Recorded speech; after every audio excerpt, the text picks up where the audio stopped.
Welcome to the Meditation Revolution and this reading. I'm your narrator, T. Saylor. Hey, and welcome to this week's reading. What does goodwill toward all beings mean?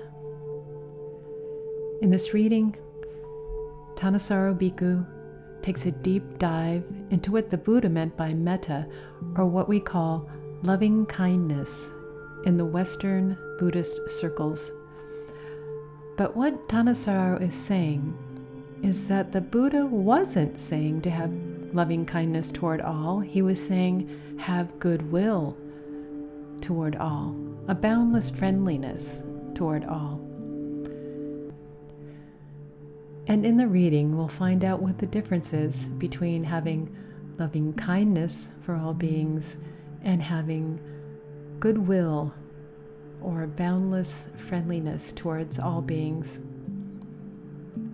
This take on goodwill is coming from a monk, so the language will be of that flavor. But I feel we can apply what he is saying to our everyday non-monk lives. Metta means goodwill. Ajahn Fuang, my teacher, once discovered that a snake had moved into his room. Every time he entered the room, he saw it slip into a narrow space behind a storage cabinet. And even though he tried leaving the door to the room open during the daytime, the snake wasn't willing to leave. So for 3 days, they lived together. He was very careful not to straddle the snake or make it feel threatened by his presence. But finally, on the evening of the 3rd day, as he was sitting in meditation, he addressed the snake quietly in his mind. He said, "Look, it's not that I don't like you. I don't have any bad feelings for you. But our minds work in different ways. It would be very easy for there to be a misunderstanding between us. Now, there are lots of places out in the woods where you can live without the uneasiness of living with me." And as he sat there, spreading thoughts of metta to the snake left. And when Ajahn Fuang first told me this story, it made me stop and reconsider my understanding of what metta is. Metta is a wish for happiness, true happiness. And the Buddha says to develop this wish for ourselves and everyone else.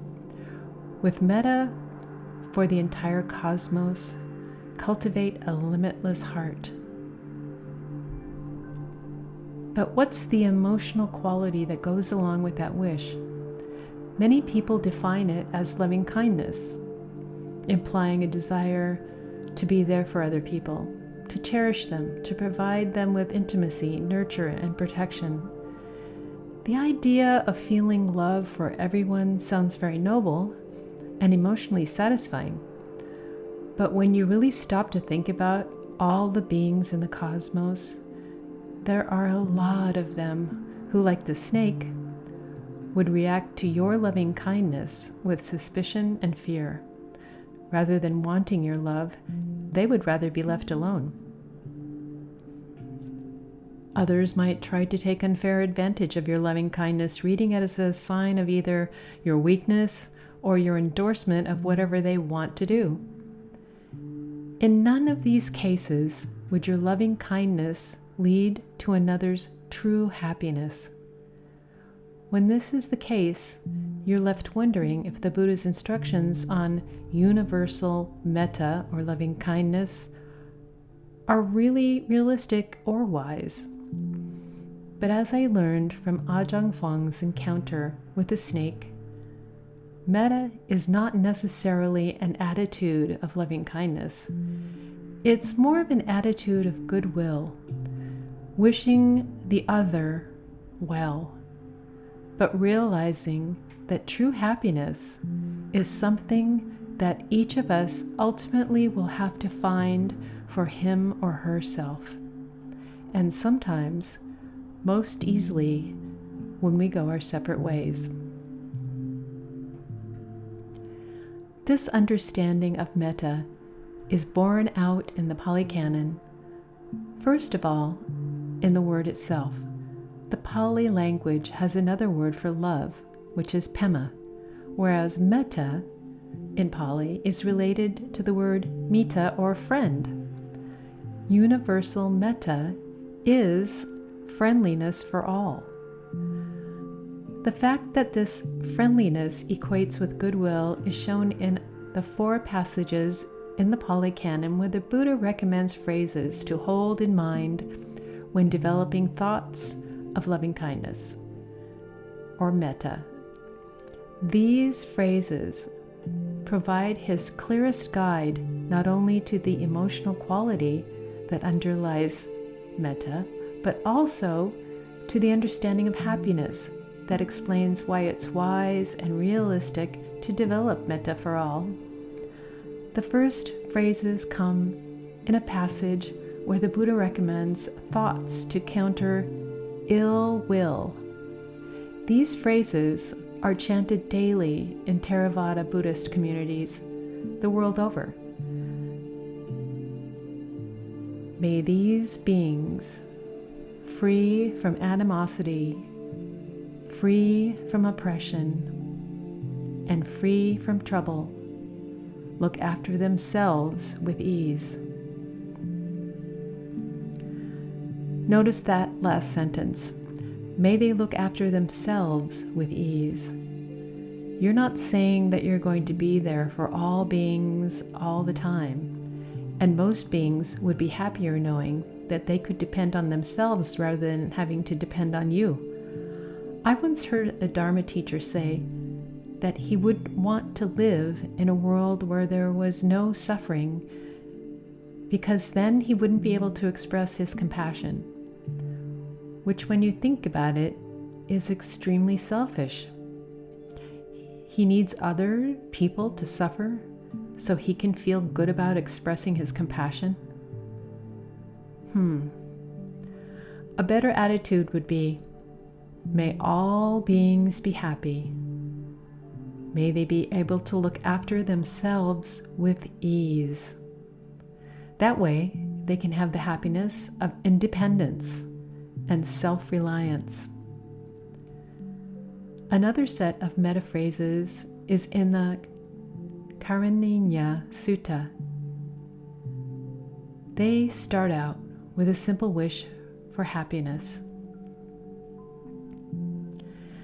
Happy at rest, may all beings be happy at heart, whatever beings there may be, weak or strong, without exception, long, large, middling, short, subtle, blatant, seen and unseen, near and far, born and seeking birth, may all beings be happy at heart.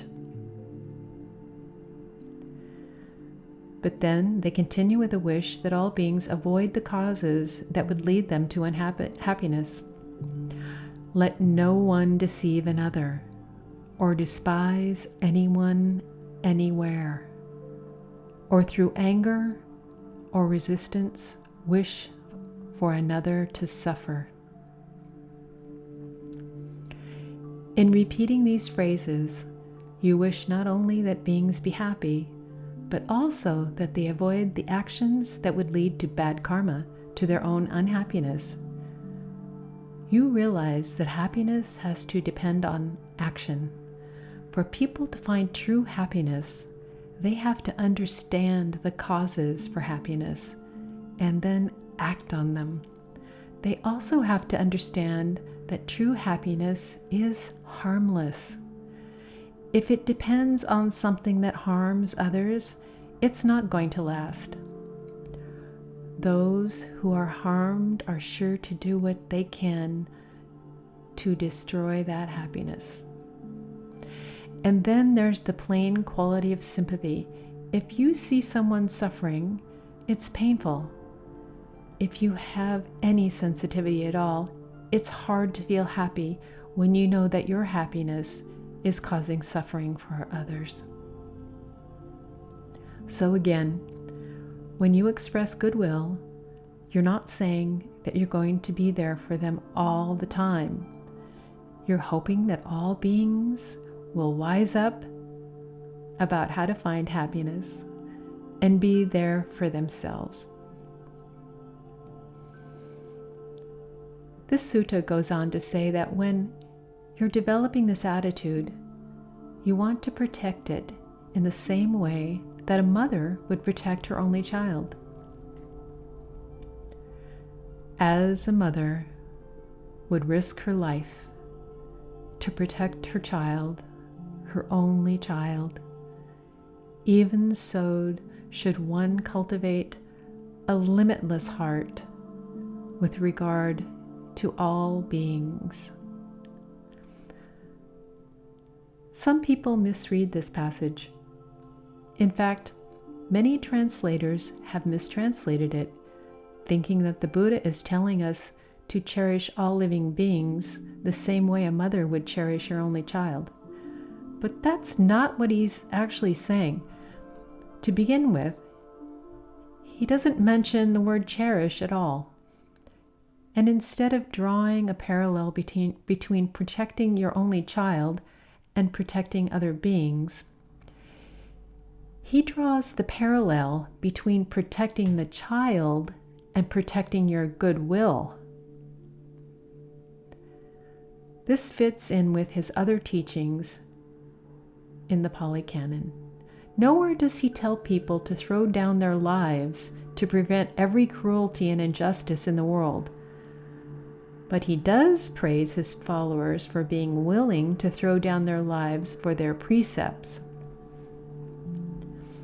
Just as the ocean is stable and does not overstep its tide line, in the same way, my disciples do not, even for the sake of their lives, overstep the training rules I have formulated for them.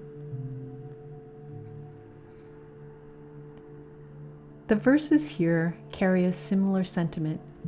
You should be devoted to cultivating and protecting your goodwill to make sure that your virtuous intentions don't waver. This is because you don't want to harm anyone. Harm can happen most easily when there's a lapse in your goodwill. So you do whatever you can to protect this attitude at all times. This is why, as the Buddha says toward the end of the sutta, you should stay determined to practice this form of mindfulness, the mindfulness of keeping in mind your wish that all beings be happy, to make sure that it always informs the motivation for everything you do. This is why the Buddha explicitly recommends developing thoughts of metta in two situations. It's especially important and especially difficult to maintain skillful motivation when others are hurting you, and when you realize that you've hurt others. If others are harming you with their words or actions, even if bandits were to carve you up savagely limb by limb with a two-handled saw, you must not be angry and wish harm on another.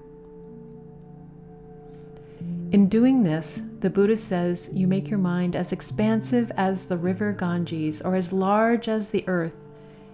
In other words, larger than the harm those people are doing or threatening to do to you.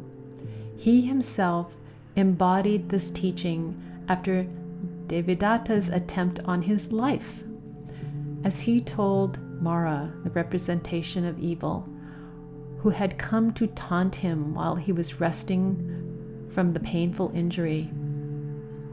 He tells Mara, "I lie down with sympathy for all beings." When you can maintain this enlarged state of mind in the face of pain, the harm that others can do to you doesn't seem as overwhelming, and you're less likely to respond in unskillful, harmful ways. You provide protection for both yourself and for others against any unskillful things you otherwise might be tempted to do. As for the times when you realize that you've harmed others, the Buddha recommends that you understand that remorse is not going to undo the harm. So if an apology is appropriate, you apologize. In any case, you resolve not to repeat the harmful action again, and then you spread thoughts of goodwill in all directions. This accomplishes several things. It reminds you of your own goodness, so that you don't, in defense of your self-image, revert to the sort of denial that refuses to admit that any harm was done. It strengthens your determination to stick with your resolve not to do harm. And it forces you to examine your actions to see their actual effect. If any of your other habits are harmful, you want to abandon them before they cause further harm. In other words, you don't want your goodwill to be just an ungrounded, floaty idea. You want to apply it scrupulously to the nitty-gritty of all your interactions with others. That way, your goodwill becomes honest. And it actually does have an impact, which is why we develop this attitude to begin with, to make sure that it truly animates your thoughts, words, and deeds in a way that leads to happiness, harmlessness for all. Finally, there's an interesting passage where the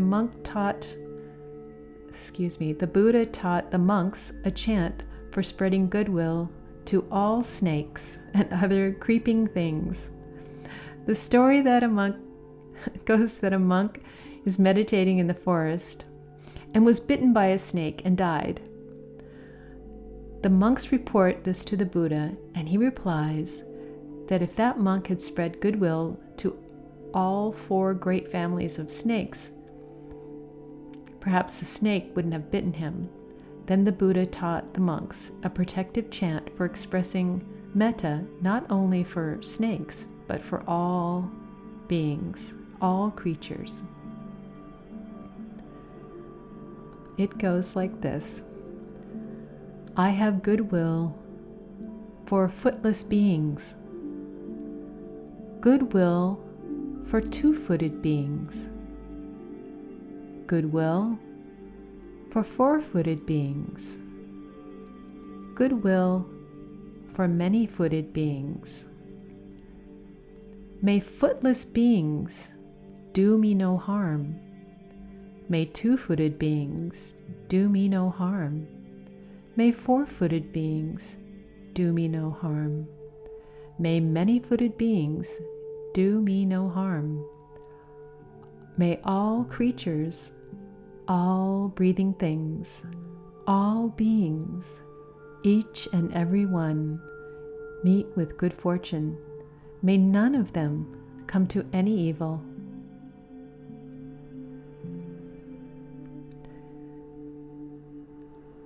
There is a limit to creeping things: snakes, scorpions, centipedes, spiders, lizards, and rats. I have made this safeguard. I have made this protection. May all beings depart.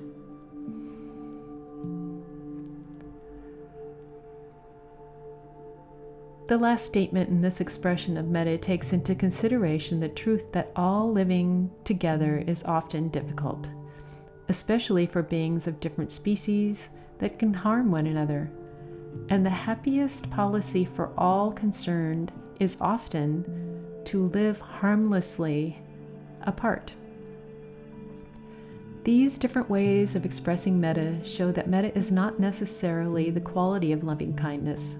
Metta is better thought of as goodwill, and for two reasons. The first is that goodwill is an attitude you can express for everyone without fear of being hypocritical or unrealistic.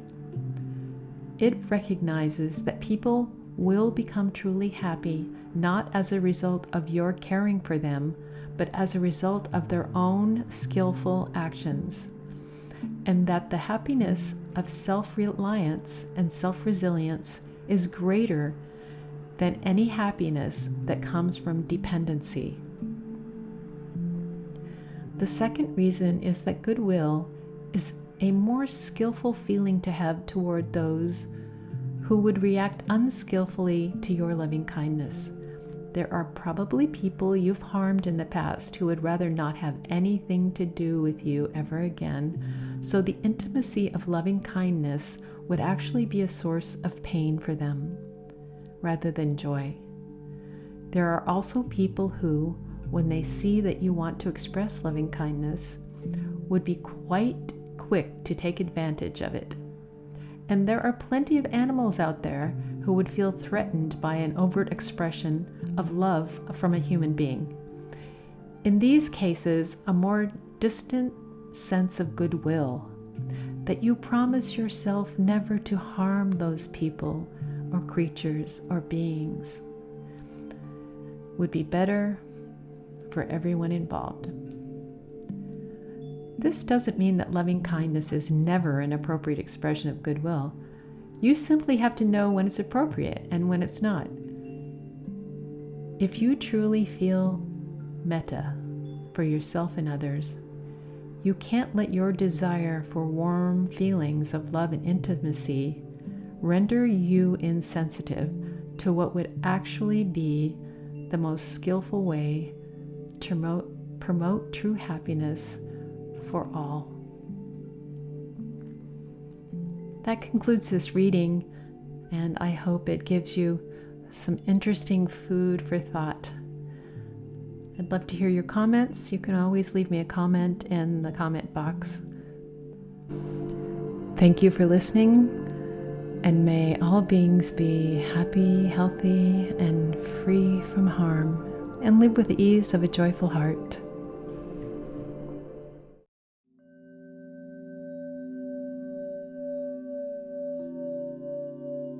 Thank you for supporting the Meditation Revolution. Please like and subscribe.